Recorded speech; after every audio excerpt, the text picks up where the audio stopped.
ఎల్లారెడ్డి నియోజకవర్గం వెనుకబడిన నియోజకవర్గం అంటూ ఒక గుర్తింపు ఉంది. దానిలో భాగంగానే గత ప్రభుత్వంలో గౌరవ ముఖ్యమంత్రి కేసీఆర్ గారు ఎల్లారెడ్డి నియోజకవర్గాన్ని అభివృద్ధి చేసేందుకు ఎన్నో అభివృద్ధి కార్యక్రమాలు చేశారు.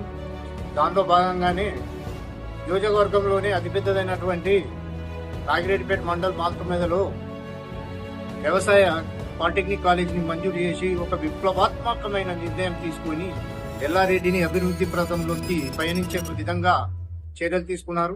కానీ ఇప్పటి ప్రభుత్వం, కాంగ్రెస్ ప్రభుత్వం విద్యా సంస్థలను నిర్వీర్యం చేయడమా మరి పరిపాలనా లోపమా తెలియదు. కానీ ఇదే వ్యవసాయ పాలిటెక్నిక్ కళాశాలను తరలించేందుకు కుట్ర జరుగుతున్న సమాచారం మాకు అందింది.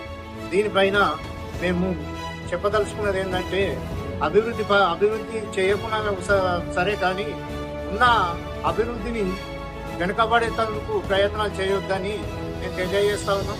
అంతేకాకుండా ఈరోజు టీఆర్ఎస్ పార్టీ తరఫున నేను తెలియజేసేది ఏంటంటే, గతంలో సైతం ఎల్లారెడ్డిలో ఇప్పుడు ప్రస్తుతం నడుస్తున్నటువంటి ఐటీఐ కాలేజీ, గవర్నమెంట్ కాలేజ్ ఏదైతే ఉందో అది గత 2 సంవత్సరాల క్రితం కూడా ఇక్కడ నుంచి ఎత్తివేయడానికి కుట్రలు చేశారు.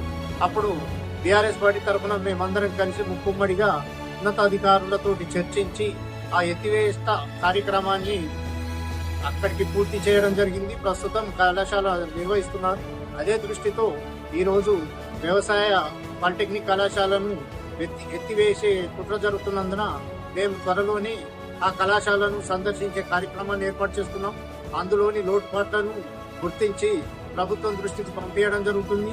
అయినా కూడా ప్రభుత్వం స్పందించకపోతే భారీ ఎత్తున ఉద్యమించైనా సరే ఆ వ్యవసాయ పాలిటెక్నిక్ కళాశాలను మేము ఎక్కడికి పోకుండా అడ్డుకుంటామని ఈ సందర్భంగా తెలియజేస్తున్నాం.